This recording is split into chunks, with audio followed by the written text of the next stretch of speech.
I start to record, guys. Just wait a couple of seconds. Yes, it's there.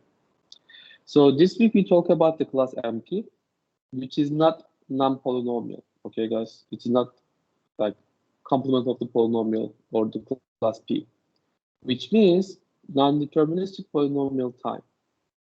Okay, guys. So these problems cannot be solved in a polynomial time because basically, so far as a humanity, we could not come up with a solution. This is the only reason. We don't have a proof. We basically said that we have no idea or we don't know the algorithm that solves this problem in polynomial time by using a single tape Turing machine. And it's still better than applying the brute force because brute force are exponential, if you remember. Therefore, we have the class P, right? We have a trick, we have a smart way, or we use some kind of, let's say, algorithm to solve this problem without applying the brute force. This is the same thing, but instead of the polynomial time, we are looking for a non-deterministic polynomial time. And I'll show you what I mean by next slides. And here's an example problem.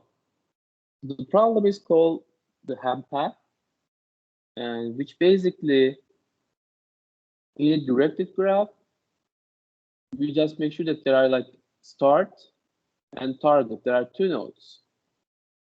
And G is the graph.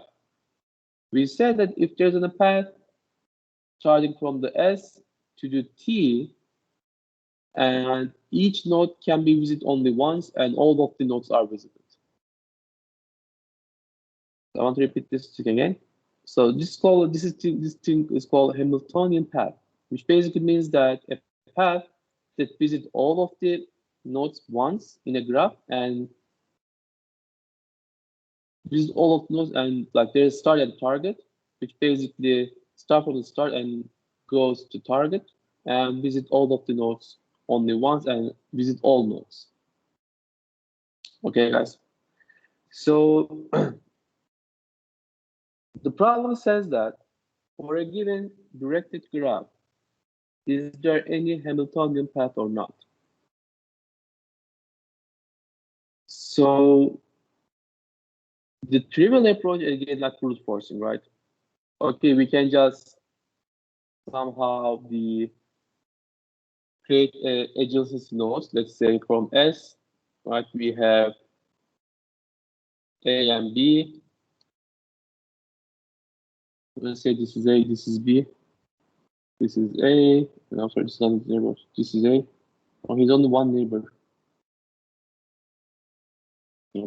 So we just had S for A and A for B, right? And B for C and D, let's say. We can just build some kind of representation of the graph and then just apply the brute force. Grab a random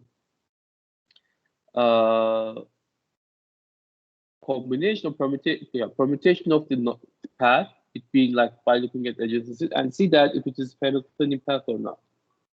So considering that there are like the n nodes and m vertices, right? So we have to try n to the, we have to try for each of them. It's like the m factorial vertices, right? If you just ignore number of nodes, just looking at the path. So the total number of, sorry guys. So the total number of the try that we need to do is m factorial by trying all of these vertices at once, right? All the permutations, which is not good, which is equal to, like, I think m to the m something like that. You can say that it is exponential. So the other thing, we cannot come up with a polynomial time solution. Like, you can apply Dijkstra, you can try to be smart, you can try to find an algorithm, but so far we cannot come up with a solution. If we can If you can find something like that, yeah, it's gonna be an important improvement for the humanity. But we cannot. But there's one more thing. It is called like the polynomial verifiability, which means that if you are provide the path to us, right, we can verify that it is Hamiltonian path or not in polynomial time. How?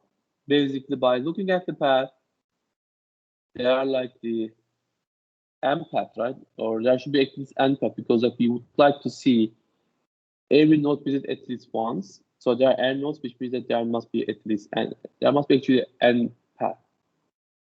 So we just need to look at each path only once and see if all the path visit the unmarked node. Basically, like we start from the S, we mark this node. And this path says you can go to S to A, right? And then A is marked. No, we can mark A. And then we say A to, let's go, you go to B, right? If the B is marked, just mark it. If it is, then reject it, because it cannot be Hamiltonian path if you visit a node that you already visited. Okay, guys. So you can go B, you can go C and mark it.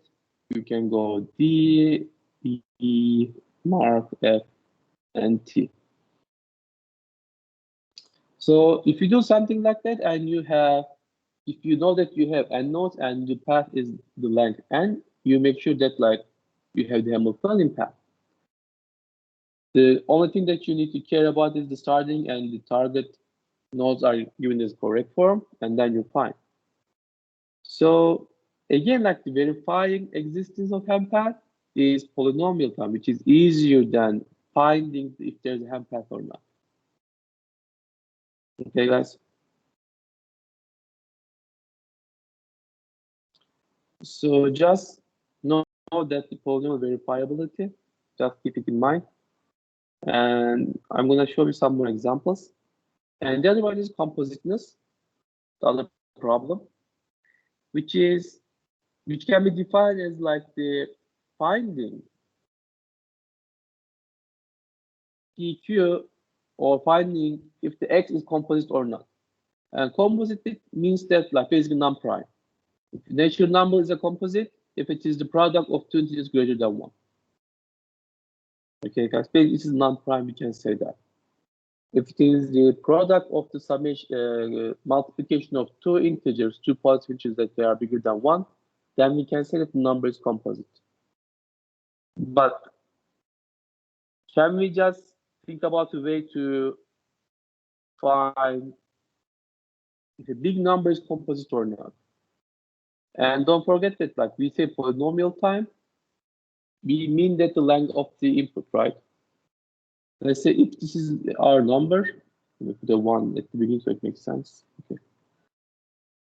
So if this is the number, and you would like to show that this number is composite or not. 3, 6, 9, 12, 15, 18, like let's say 25. Right? If I add 2 more 1, it's going to be 25. So this is like 25-bit number. Right? So this is our length of the input, 25. So how can we come up with a solution that requires the polynomial relationship with the 25 for solving this number? It can be square, it can be cube, like this is all polynomial. It can be like the log n, log 25, right? But so far we cannot do that. So the most trivial answer is basically trying all possible integers, right?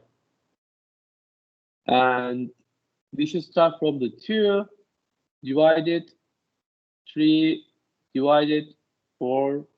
You don't need to do 4. 5 is divided, and then until you need to go to, let's say this is L, right? L squared.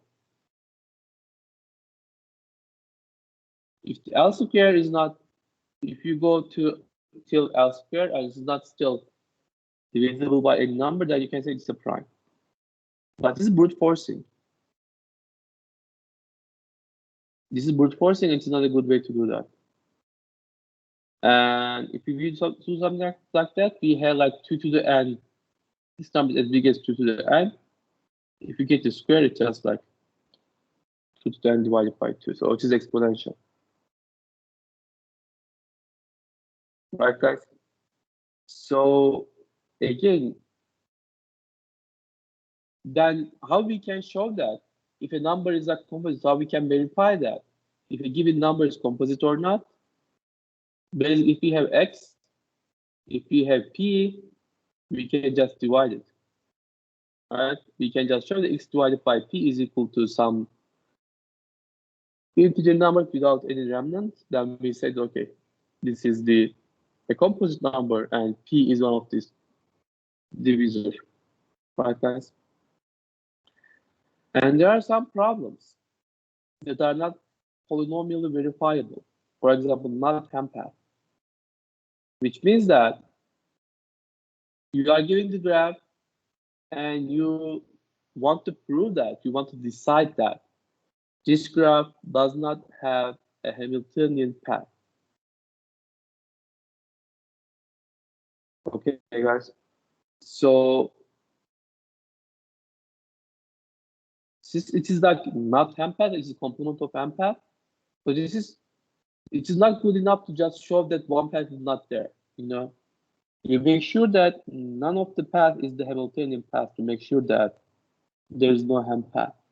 Is that clear? Let's say you have a basket full of eggs, right?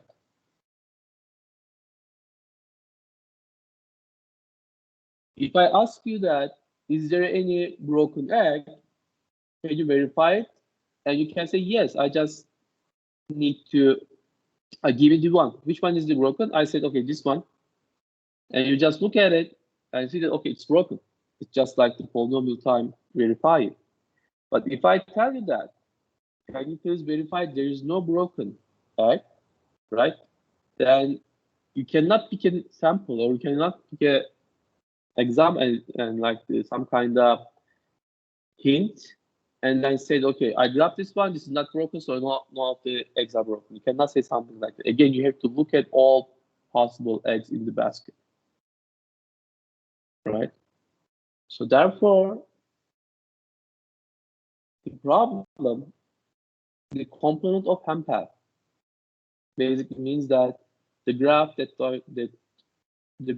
do not have any Hamiltonian path.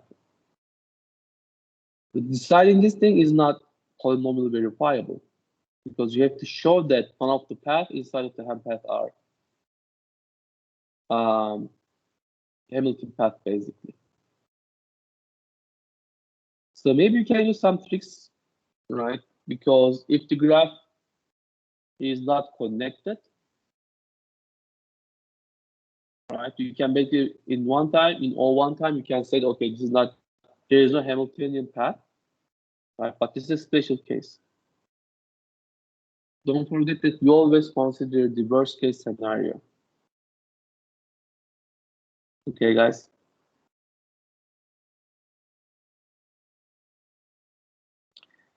So based on these definitions, we can do some kind of, based on the things that I explained, we can do some kind of definitions. And the thing is that polynomial time verifier. Okay, guys. It basically runs in polynomial time in length of the W. W is our input.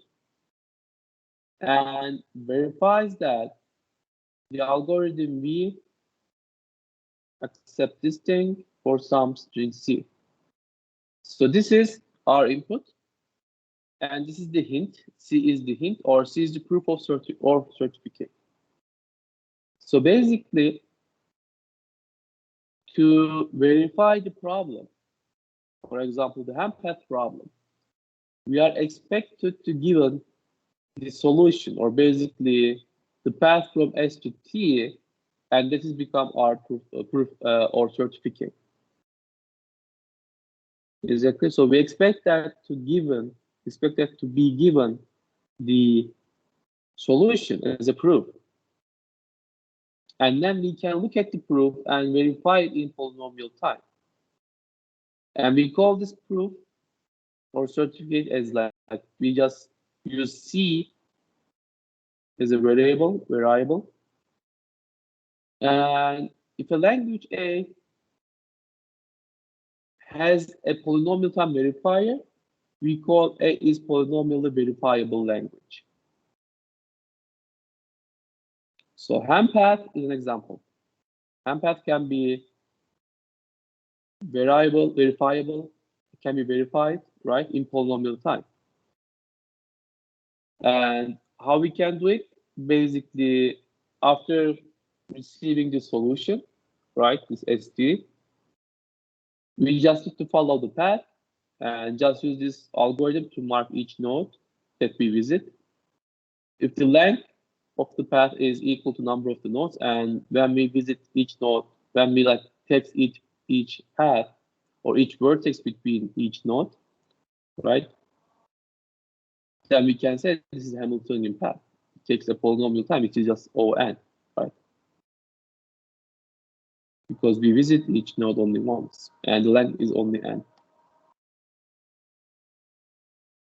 So composite is also a problem that is polynomially verifiable. So composite language is polynomially verifiable.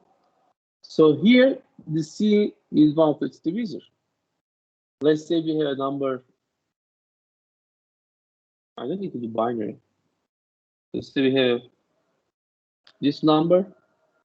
I don't know if it's prime or not, but let's say it can be divisible by this number, right? After providing these two numbers, if we do just the division, then we can say that this number is a composite or not. And we can verify that in polynomial time, basically doing the division. And considering that this is like number of the bits as the length, then this operation takes that polynomial time, obviously. That's a division. Okay, guys? Any questions so far about like what is the verifier, what is polynomial time verifying, and why these languages are not a class P inside of class P, but in class MP, and I'm gonna explain the class MP. So the class MP, guys, is the class of language that have polynomial time verifier.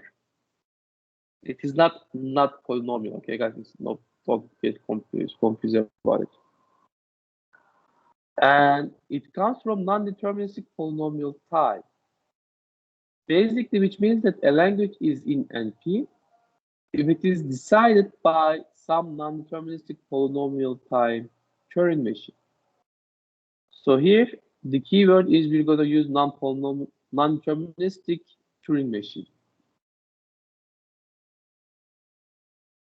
So HAMPath and composites are the examples of these languages are examples inside of this class MP, and I think we're gonna have an example. Yeah.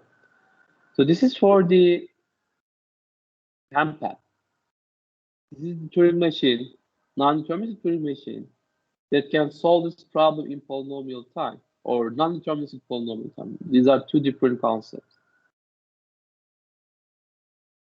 So let's look at how this Turing machine solves the HAMPath problem in non-deterministic polynomial type. So basically, you write a list of m numbers, considering that there are m nodes in the graph G. And each number in the list is non-deterministically selected between 1 and m. Okay, guys? So basically, you just create a permutation of each numbers from 1 to m. Right? Between 1 and m, you just write all the numbers, and then you just grab a permutation of these numbers.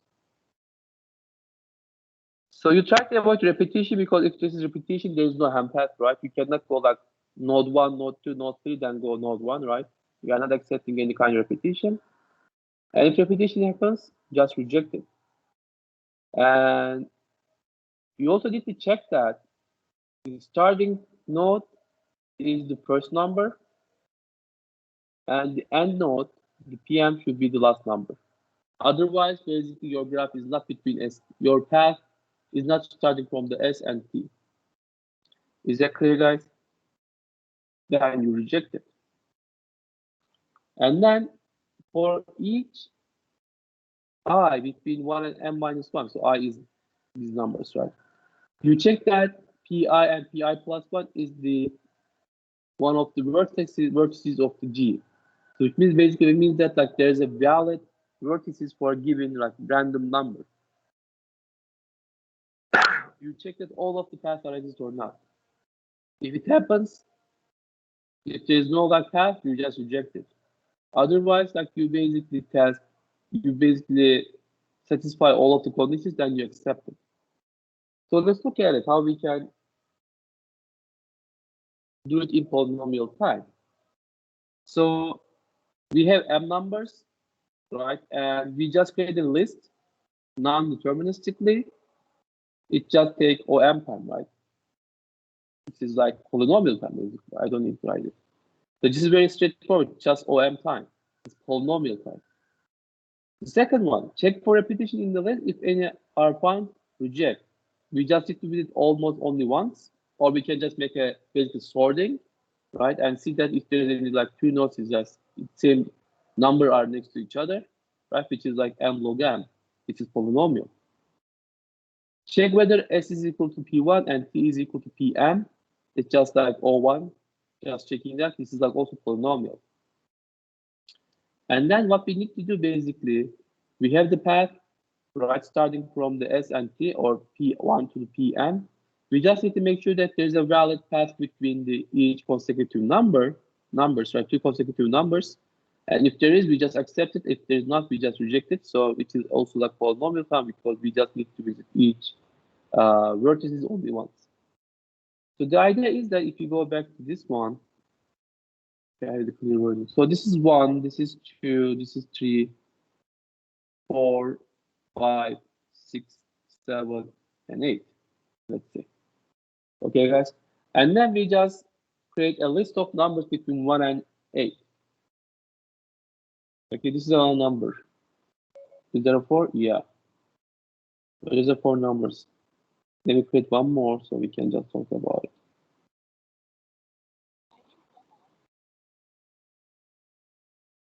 One, two, three, 4, 5, 6, 7, 8, and let me write the solution.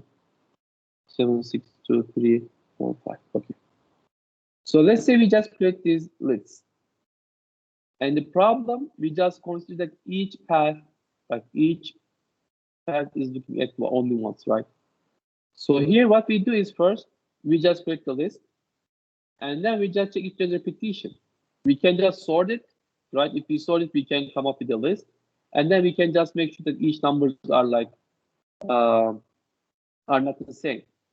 Or we can just like, if we just do some kind of hash table, right? And if we have the collision, then we can just say that, okay, there is a repetition. And so this is like basically, so can be solved in all like m log m, right? Sorting and looking at it. So basically we find there are 3 2s, then we reject this number.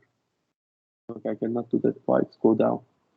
Okay, so this thing is fails because like this thing fails because like there are repetitions. And this thing, after we decide there is no repetition, we check that if the first number is S, right? This is correct. But the last number is not T. So this is wrong. It's also rejected. Next input, let's say this is the solution basically. Not a solution. Why? Or 4 and 5 is in different place. 3, 5, 4. Okay. So let's say this is the list that we come up with, non-deterministically. Okay, we check that there is no repetition. We check that the first and last characters, like the last numbers, are 1 and S. These are correct, yes. Then we check that if there is any valid path between these two nodes. Between 1 and 8, is there a path? Yes. Then we go next. Between 8 and 7, there's a path? Yes. We go next. Between 7 and 6, there's a path? Yes. But we basically check that. Right? Each path, one by one.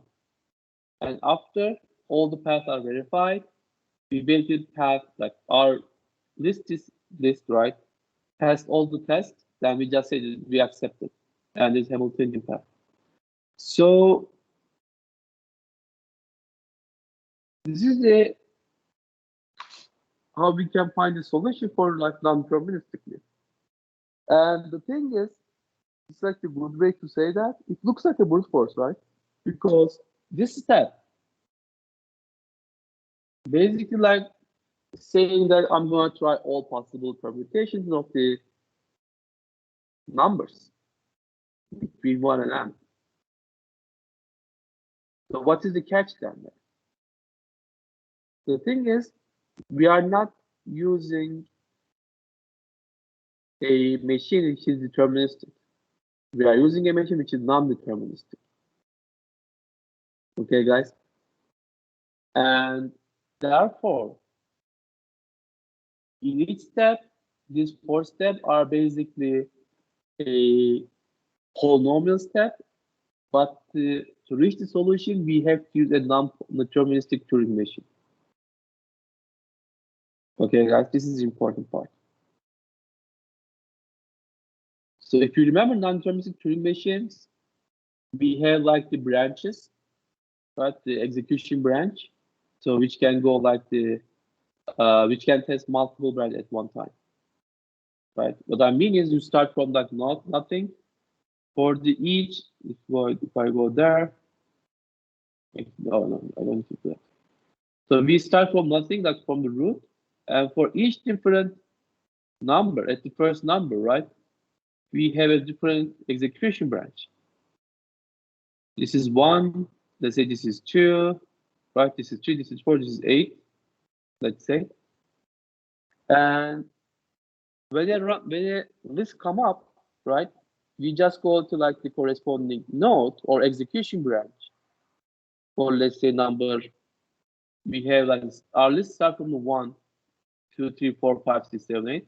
We just go to number 1. If our let's start from 1, 3, 5, something like that. Let's say 1.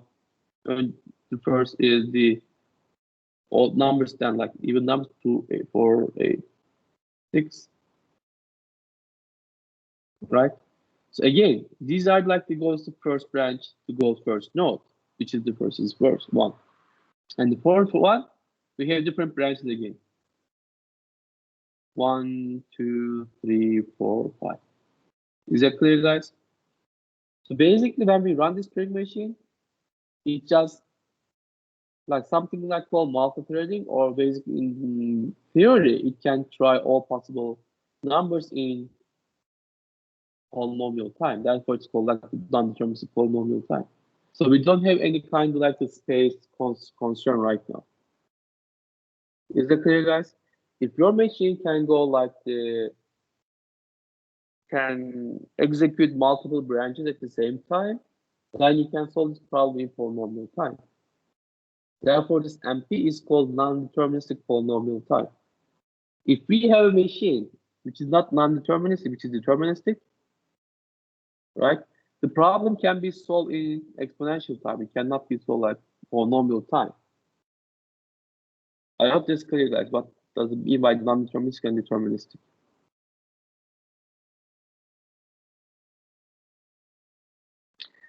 Straight out the definition and time. So if you remember, we had the time Tn, right? From the last class, if we have On, if the language is decided by Tn time Turing machine, right? Deterministic, we said the time On is like this set of languages. So we have end-to-end time, which is like non-deterministic time, basically, like the name is coming from there.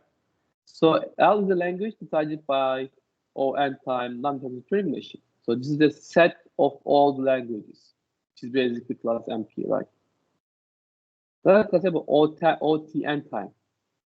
It's an MP. If this is the polynomial time, then this is MP. If this is not polynomial, we cannot say this is MP. So there are some example problems. So click is one of them.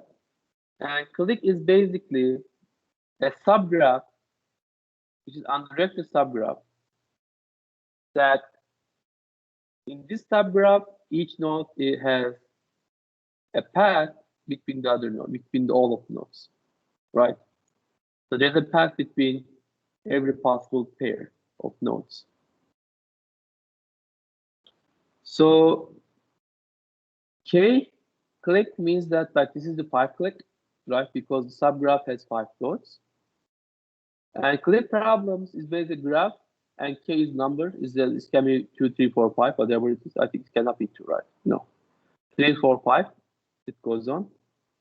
And then this is like the language, all of the graph that has a click. Here is a 5 click. So can we just solve this problem with a non-polynomial, non-deterministic polynomial time Turing machine? And yes, this is the idea. It is MP. So the click itself is the certificate here. Okay, guys, and we had the verifier. And verifier basically tests whether C is a subgraph of K, not in G. Right? Test whether G con all edges connected nodes in C if both paths accept, otherwise rejected. So basically, you just given a click and you are given a graph, then you check that if this click is actually a click inside of the graph. So when we look at that, this verifier is a polynomial time, right? Verifier is always the polynomial. This is polynomial. Polynomial time verifier. Because we need to check that if the edges are connected. Basically, we just need to do like the handshake problem. If each node has a right edge between as a pair, right? So this is like the, I think 5, 2. If there's a 5 nodes, right, for 5 click, right? We just need to check like at most 25, 5 square, right? Pair. It is like 5 square divided by 2, something like that. 5 times 4 divided by 2, right? It should be 10. Which is like related to 5 square. If you just replace the 5 with the n or k here, if it's k click, right? It becomes k to the 2, which is equal to k square. I'm sorry, not k square. All k square, right? So it is polynomial. So this is a verifier, but how we can build this Turing machine for this problem, particular problem? So what we need to do is, instead of this, we can use our first step of the handpath problem. Right? We don't have a key, we don't have a certificate, and we just want to see that, right? If this graph has a k click. So what we need to do is basically we grab a k nodes, random or non-deterministically. It's not random. It's like non-deterministically grab k nodes from the graph and see that it's a click or not. It's the same thing, right? So we are saying that if you remember, we said that the MP is the class of language that have a polynomial time verifier. Okay, guys. And this is a polynomial time verifier for this click. And how we can build the Turing machine? Basically like this, like the same with the handpath. You just grab not m numbers, but you can just say, yeah, you can just have m numbers, but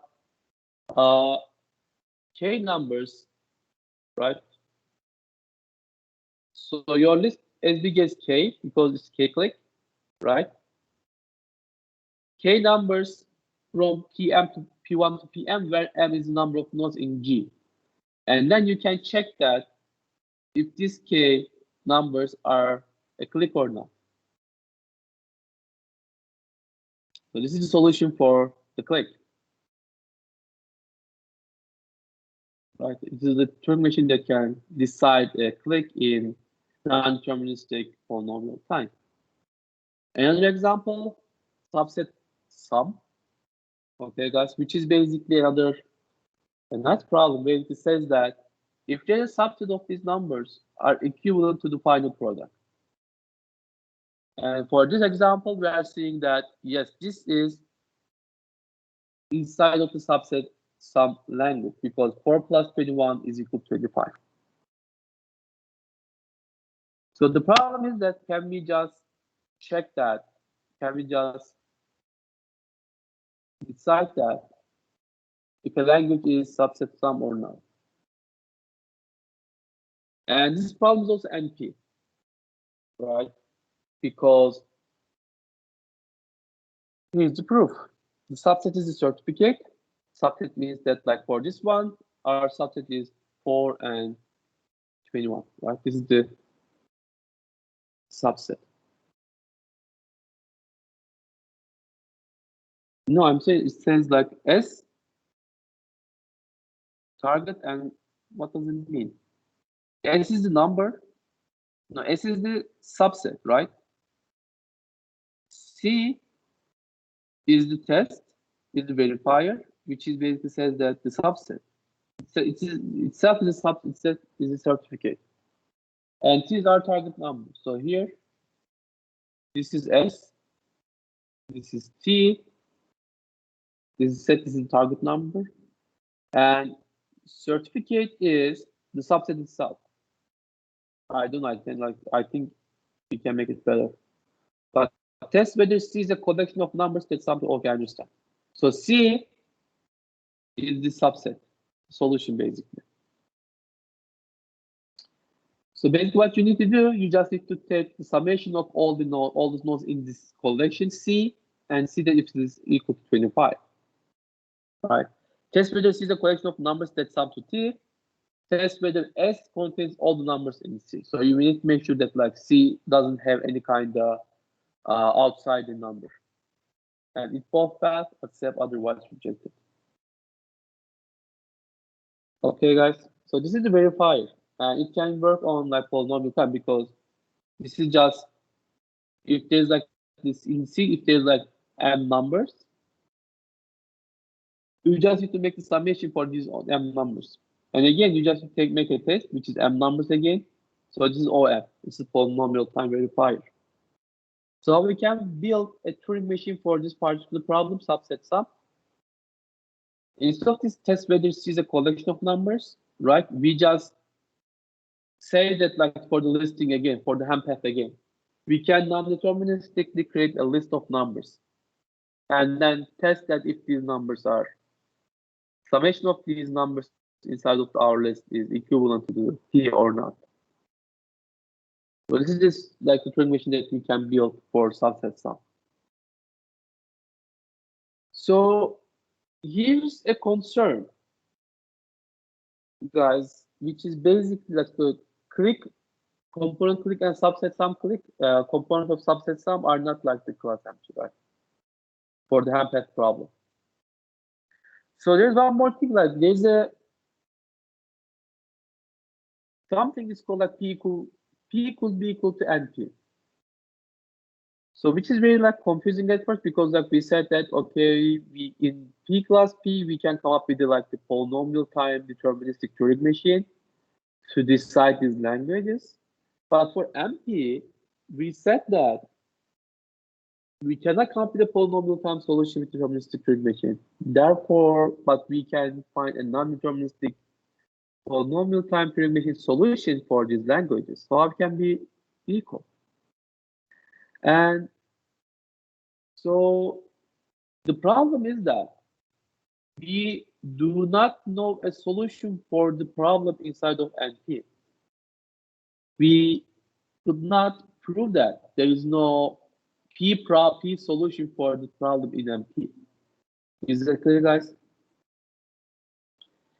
So it is very unlikely, in my opinion, but in math, you cannot say anything like without having a proof.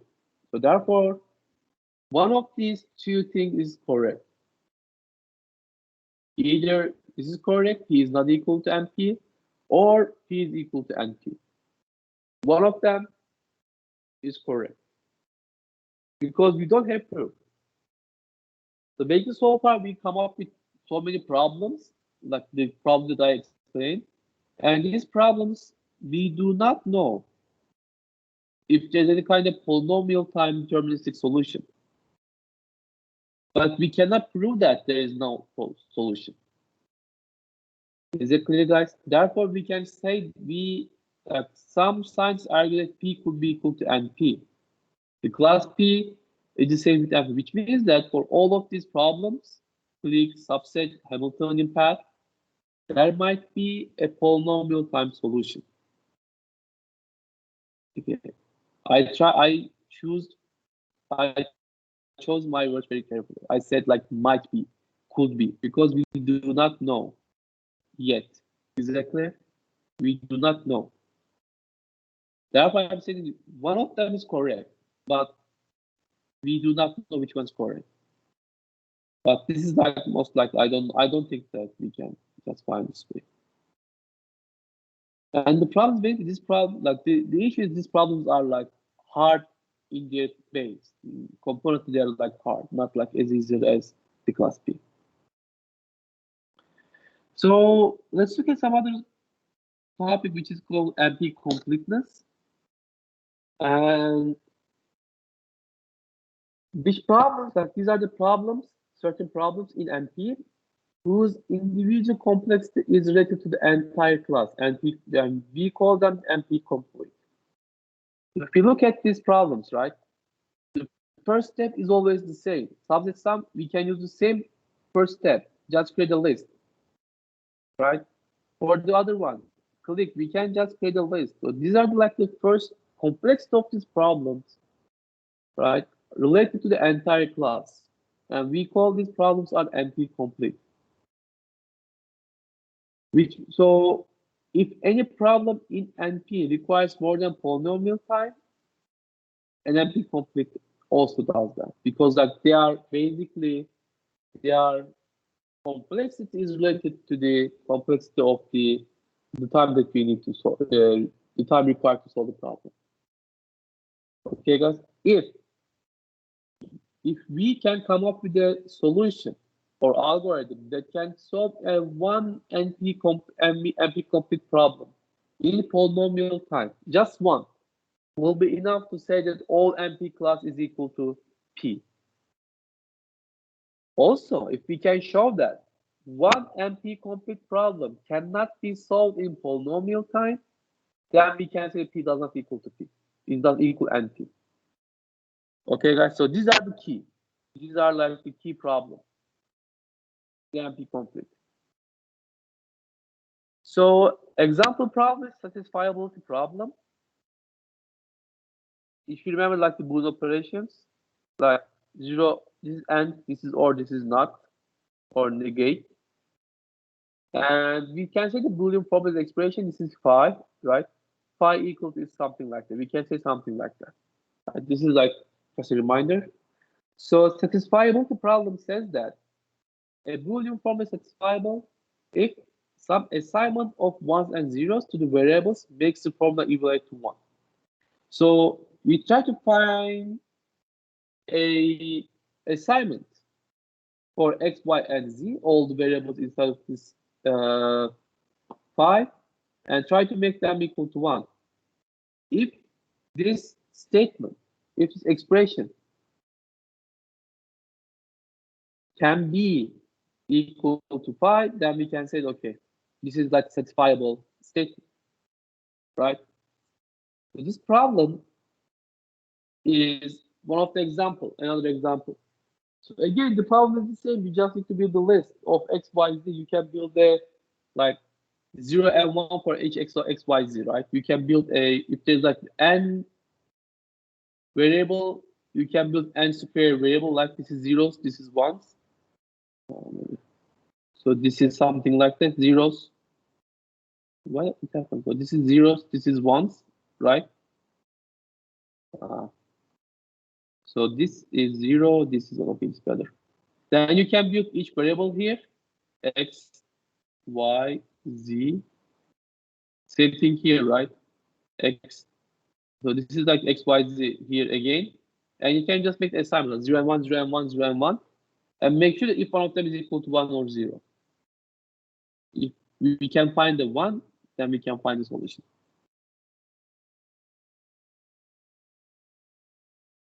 So this problem is also one of the problems that is empty complete. And the other ones are all of the problems that I show is empty complete. So there are more details in the book, but I don't want to cover those topics because they are like not required in my opinion. They are like advanced level things. Like basically, if we remember like the reduction, we can reduce a problem A to problem B. Then we can solve the solution. We can use the solution for the problem B to solve problem A. Right? So all of these problems are reducible to this problem, satisfiable the problem. So U-ham path is based on directed graph. Ham path is for directed graph, but U-ham path is undirected graph.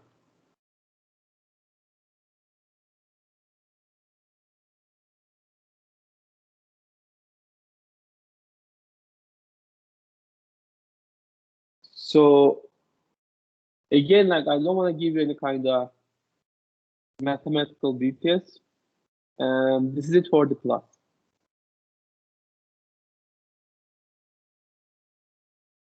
You have the last problem set, which is, I think, like relatively easier than the others because you have final exam.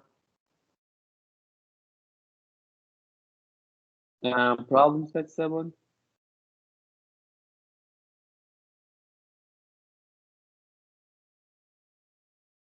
Yeah, I want you to, like, there are 2 questions only.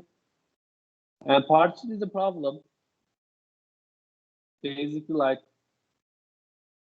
you can split a collection of natural numbers into 2, which them have equal numbers.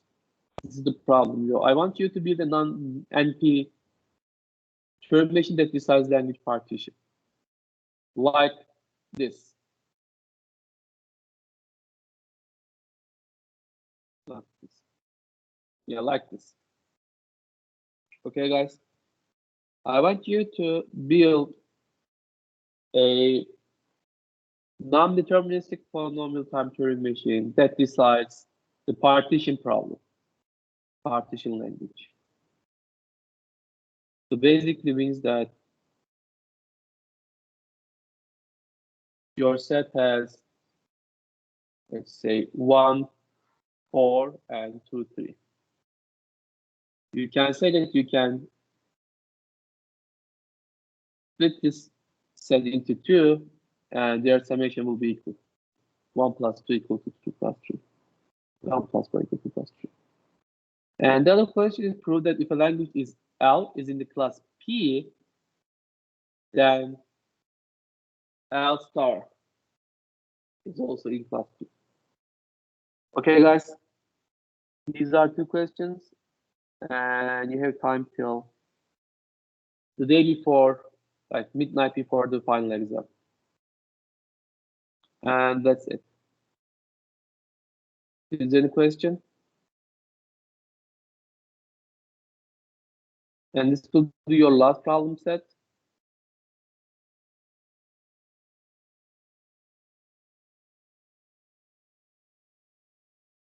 And then, guys, if there's no question, you are good to go.